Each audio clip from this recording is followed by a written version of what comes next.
All right, welcome back to Stumblin Forward. My name is Kristen Herman. I'm one of your hosts, and I also have here with me. I'm Monica Ortega. All right, and today we're speaking to Becca Morello. Becca is an actor and model based in Chicago, making her way through the entertainment world. After graduation, Becca began a full-time position as customer satisfaction director, stage manager, and acting instructor at your Performing Arts Center in Yorkville, Illinois. While working full-time at YPAC, Becca continued to grow her own career as a performer, and her opportunities grew. Becca ultimately left full-time employment to dedicate more time to her acting and modeling career. Becca has since had the honor of modeling for many wonderful brands and fashion designers. She appeared on stage in feature films, short films, commercials, and instructional videos, as well as working as a stand-in and a photo double on many TV shows.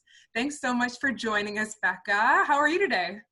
Great. Thank you so much for having me. This is such an honor. Of course. And we just wanted to get to know you because we already heard all of your amazing accomplishments right there.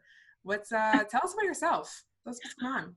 Well, I mean, you kind of got the gist of it, but I started acting when I was 4. And as a result of my parents' desperate need to find an outlet for my high energy, and it just kind of took off from there, and it's always been a part of my life. I never really thought I could make a career out of it until much later, after college, when I started working in the performing arts, and I was like, oh, there's actually more that I can do here and different avenues that I can pursue and make a career out of it. So started doing the freelance thing full time, and things have changed a little since then with the pandemic, but still working my way as a creative in this crazy world. That's awesome. So you started when you were 4. Was there ever a moment where you were like, maybe this isn't for me, it's just something that I've always done? Or was it, no, I love this and I'm going to go for this no matter what? I think I knew for the entire time that it was something that I was going to do or wanted to do or dreamt of doing full time. My dad always tells me that when I was 4 and started that class, I came home and I was like, I am going to be an actress. I just know it. And so he tells people that story all the time, but I guess I knew even when I was 4, and even when I had moments of doubt throughout high school or college or even post-college, like that 4-year-old me just knew I was going to do it. So then you're based out of Chicago. Was there ever a time of like LA or New York, or was it just like, I'm going to make it happen here and there's a market for it? That's a great question. People ask me that all the time. I've taken one trip to LA to kind of get my feet wet. Kristen was there and we got together. I did. We got to have some lunch and hear about everything. Yeah, and I went to one of your acting classes too to shadow. I know. I forgot that you went there. That's awesome. I totally forgot that you came to an acting class. I'm so happy you did too. I feel like that's a definite way to get your feet wet in LA, is just to get yourself out there immediately. So good for you, man. Yeah. Oh, thank you. Thank you. So, I mean, like, I've considered moving other places, but I feel like there's so much work here and it just continues to build here as well, that I feel like there's a lot more that I can accomplish here before branching out to other locations. I have considered maybe splitting my time and doing like a month in LA, or like maybe going down to Atlanta and seeing what I can do there, and then like having Chicago as my home base. Awesome. So when did you switch into modeling as well as acting, or did your agency have kind of like a dual role? So modeling is kind of funny, and it happened purely by accident. I got my first agent when I was 24, I want to say, and she calls me with my very first booking. She's like, Becca, I got a booking for you. And I was like, oh my gosh, this is amazing. She's like, it's a photo shoot. Can you do it? Never modeled a day before in my life. 0 training whatsoever. I was like, yes, absolutely. I do that all the time. No big deal. I know how to smile and face the camera. It's yes, of course. And I was petrified on my first photo shoot. Like, didn't speak a word to anyone. I was severely conscious of my movements. And I was like, I think this is it. This is what it is, right? This is how I do this. This is how, because it wasn't like fashion or anything. It was like a brochure for a technology company. And I was an employee with overalls and a walkie-talkie. And I was like, okay, this is it. Okay. Okay. So it just kind of started from there. And she kept booking me for more photo shoots. And I was like, oh, okay. Sure. Did it ever make you feel like you wanted to take classes for modeling as well? Or did you feel like it just came naturally, you know? I did some of my own research as far as YouTube videos, just looking at advertisements and kind of mimicking what they were doing in their photo shoots, America's Next Top Model, reading. I've never taken like a modeling class, but just practicing for it. I feel like you can learn a lot from like YouTube as well as, like you said, television, modeling in the sense when I'm ever quote unquote modeling, it is actually very interesting and intricate how you have to move your body, like how you have to understand your face. Yeah, I actually, I kind of had the same thing happen in Nashville. Like I just started getting sent up for photo shoots, and really side weird note, I ended up being a butt model for Dollar General. That was my first photo shoot. Literally like facing a wall and just moving my butt in different directions for like mom jeans. She actually has that on her portfolio if anybody wants to check. It's actually Monica's Butt Model.com. Not even a good butt, just a mom butt model. There's going to be like a fan account created for that. It should be. Monica, actually, you know what? With all the photos that I've taken of Monica, I could probably make one. Okay, next idea. Sorry. I know, but yeah, I feel like kind of the best way with a lot of entertainment stuff to get involved is just by doing it, because you know, I got a degree in acting, and I feel like I learned more being on a set in one day than I did in 4 years of a class saying, this is what it might be like. So that's great that just kind of fell into place with the modeling for you. Yeah, I think so much of it is like truly the faking it till you make it. I mean, yes, get the proper training as well if you can, if you're able. But so much of it is like, well, do you have the experience? Well, I'm only going to get the experience if you give me the experience. And it's just that constant catch-22. And always a catch-22. It's really hard, but you know, fake it till you make it is kind of a, you know, staple when it comes to the entertainment industry sometimes. So yeah. And you can learn anything online or just from asking people, like take someone to coffee and say, hey, can I pick your brain? Or hey, can I call you for like 15 minutes and ask you some questions I have about, etc. You know, like, yeah.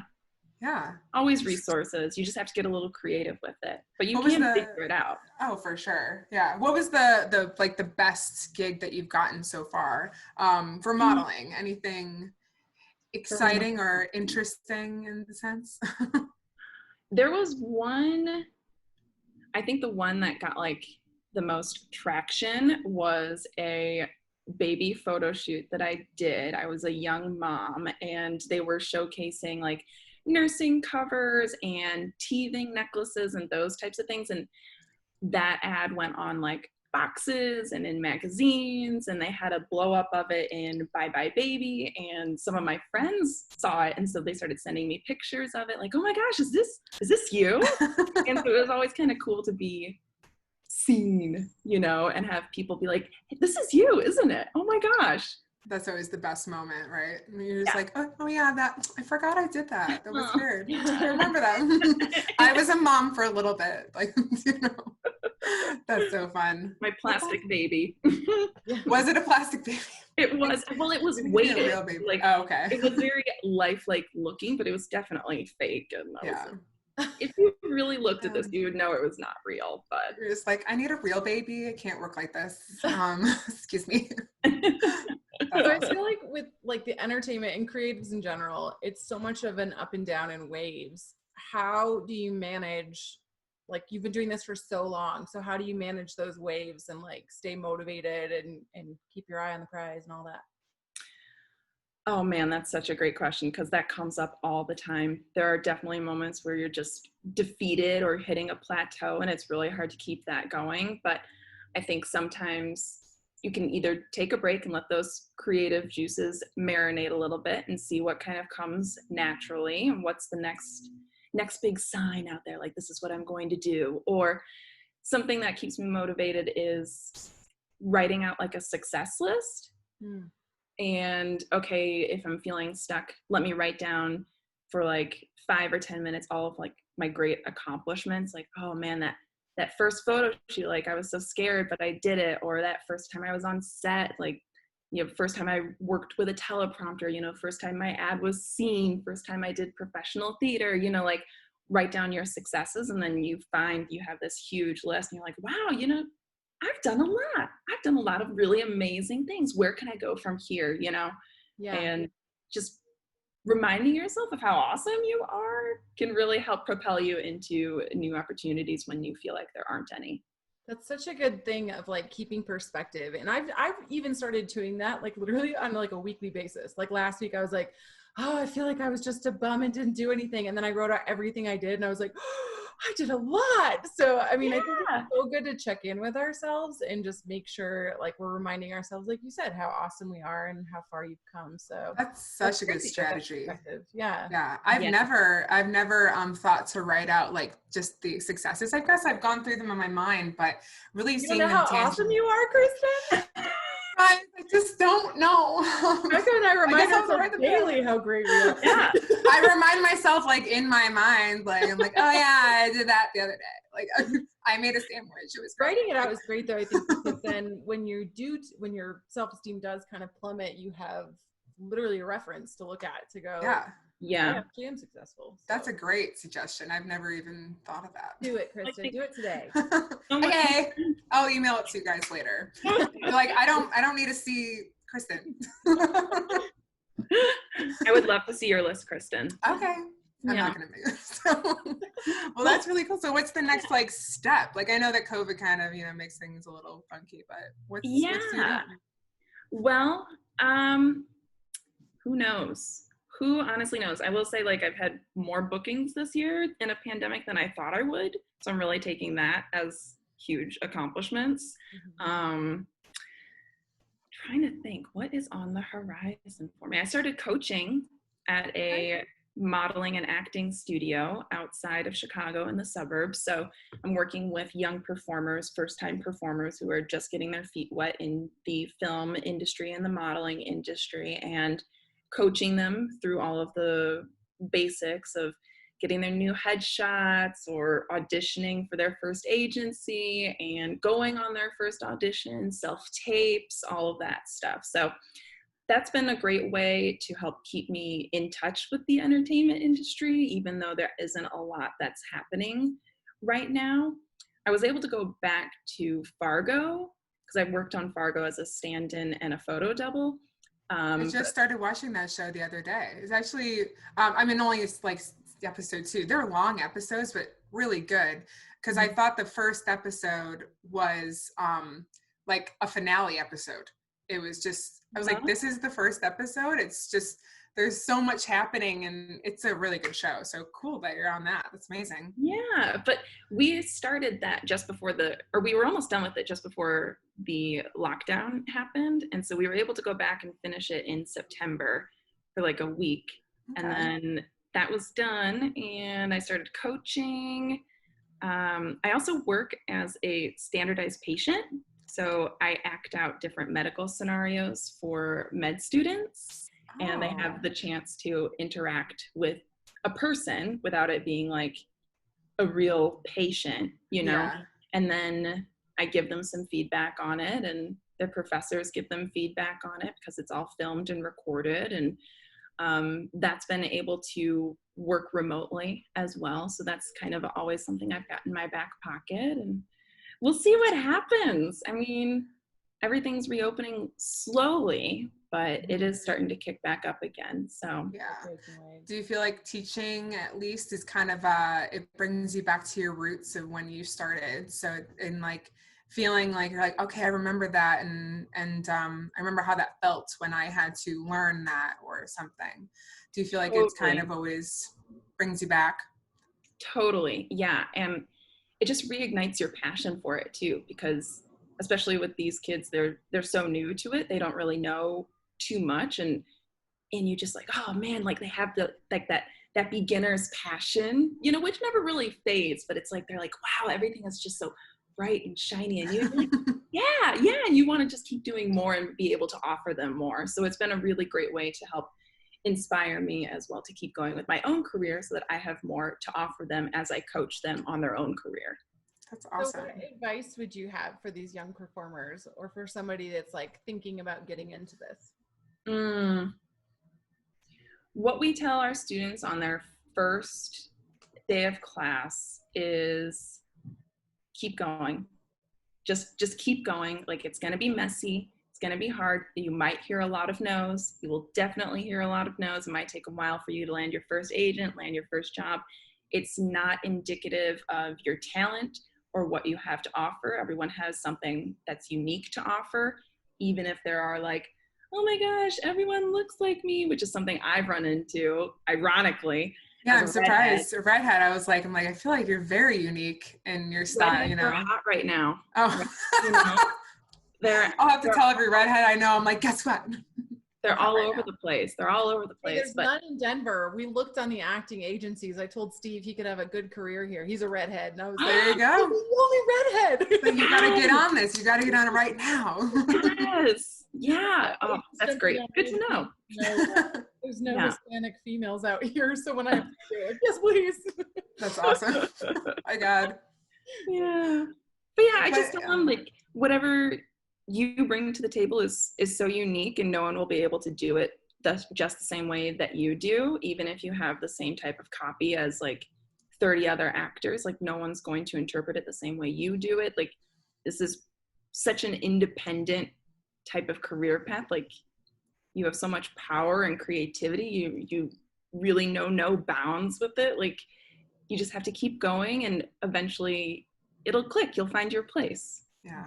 So what would you say when you were starting your career, really trying to get into it? Because I know that you moved from a full-time career into really focusing on this. What are the mistakes that you feel like you've made that you'd be like, I'd go back and maybe do that a little differently? Or what would you say?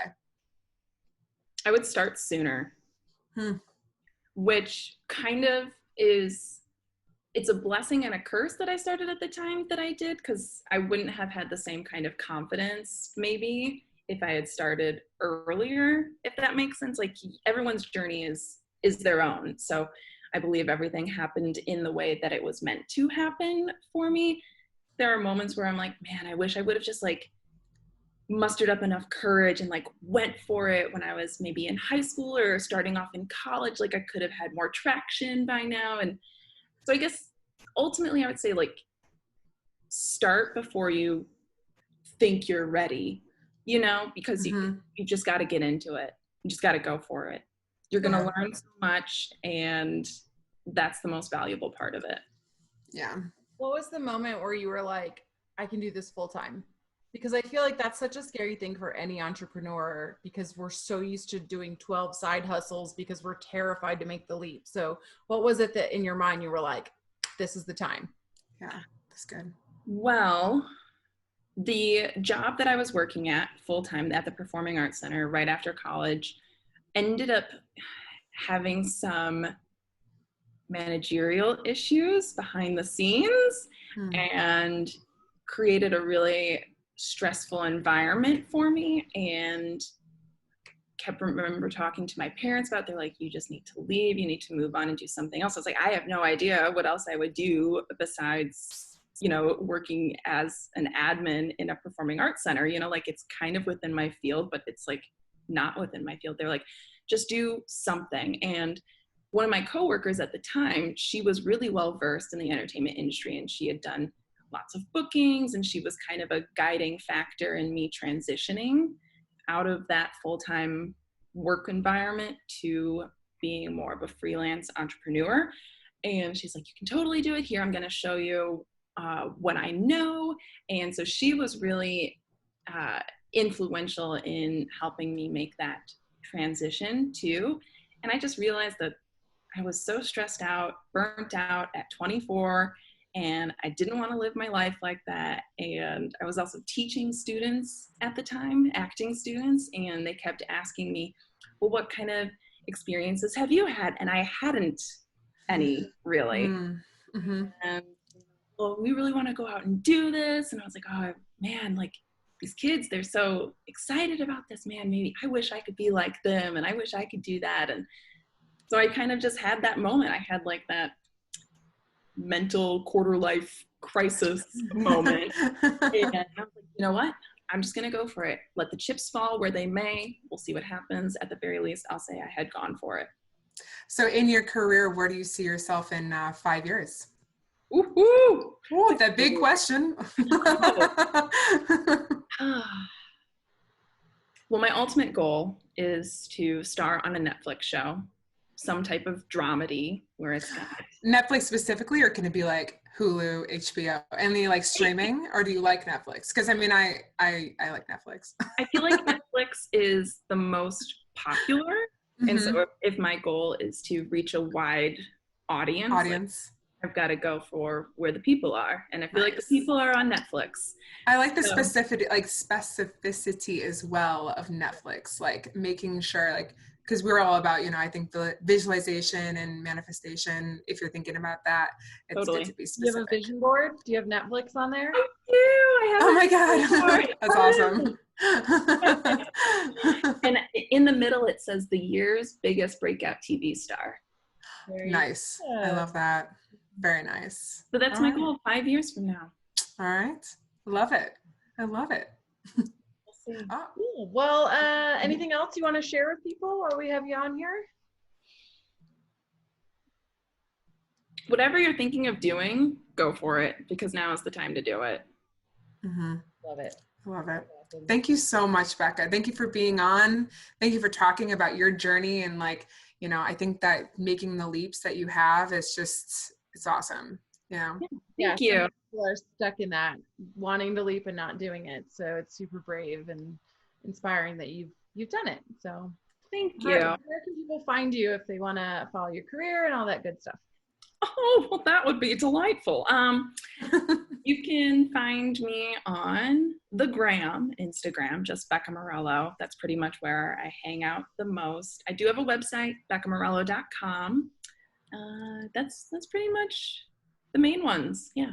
Okay, cool. We'll definitely link those below so that people can check it out. And if you guys are listening to this, please give us 5 stars, leave us a review, all that good stuff. It really helps us to bring more inspiring people like Becca to you guys, and good stories. And if you want to check out the video, it's going to be up on YouTube as well. So I think that about covers it. What do you think, Kristen? I think that's good. Thanks again, Becca. All right. Well, I'm one of your hosts, Monica Ortega. And I'm Kristen Herman. And we will catch you guys next time. Bye. Bye.